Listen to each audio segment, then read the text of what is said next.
Have you ever been so sure you were right about something, only to find out you were missing the whole picture? It happens to the best of us, and today I want to share a story about a very confident, very fluffy cat named Leo who learned this lesson in the most unexpected way. This is the tale of the cat who borrowed glasses. Leo was the king of his cozy little house. He had the softest cushion, the sunniest windowsill, and a deep-seated belief that he understood the world perfectly. From his perspective, the dog Barnaby was just a noisy, clumsy oaf who always got in his way. His human, a kind old lady named Miss Eleanor, was simply a provider of food and chin scratches, who often did strange, pointless things. Leo saw what he wanted to see, and he was quite content with his version of reality. One afternoon, Miss Eleanor was knitting in her armchair. She set down her reading glasses on the side table to get a cup of tea. Leo, ever the curious cat, saw the glasses glinting in the sunlight. "What are these strange contraptions?" he mused, batting one of the earpieces with his paw. They tumbled onto the floor. Driven by a sudden whim, Leo nudged his head through them. The world warped and blurred, and he quickly shook them off.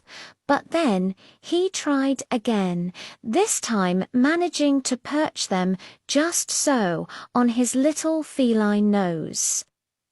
Suddenly, the world snapped into focus with an astonishing clarity he'd never experienced. He looked at his favorite scratching post. It wasn't just a post. He could see the intricate weave of the rope, the tiny fibers pulled loose from his own claws.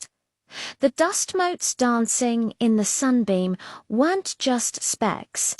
They were a swirling, glittering galaxy. This was incredible. With his newfound vision, Leo decided to re-examine his world. He trotted over to Barnaby, the clumsy oaf, who was lying by the door. Through the glasses, Leo didn't just see a big dog. He saw the hopeful look in Barnaby's eyes as he watched the door. The gentle, rhythmic thump of his tail against the floor, a quiet signal of his unwavering loyalty and his longing for Miss Eleanor to return.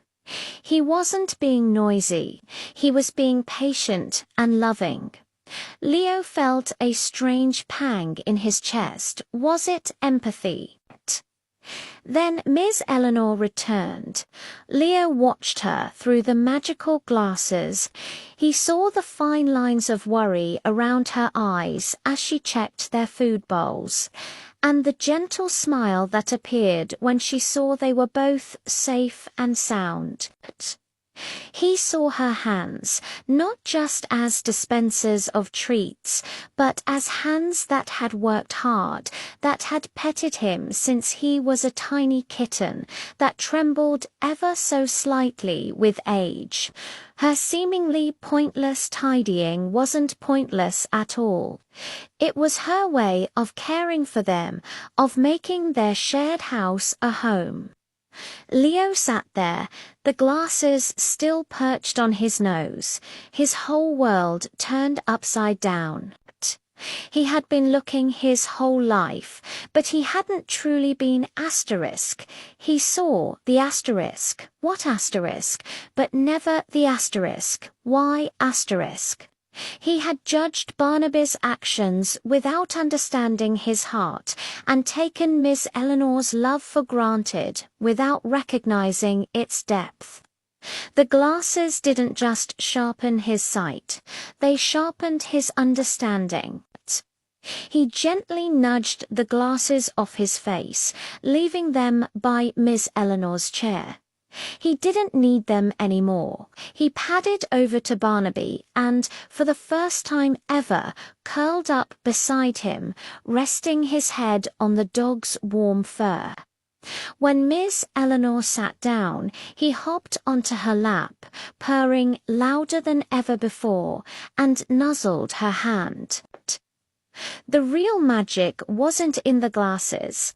It was in the decision to look beyond himself and see the world through the eyes of others. Seeing clearly, Leonard wasn't about having perfect vision, but about having an open heart.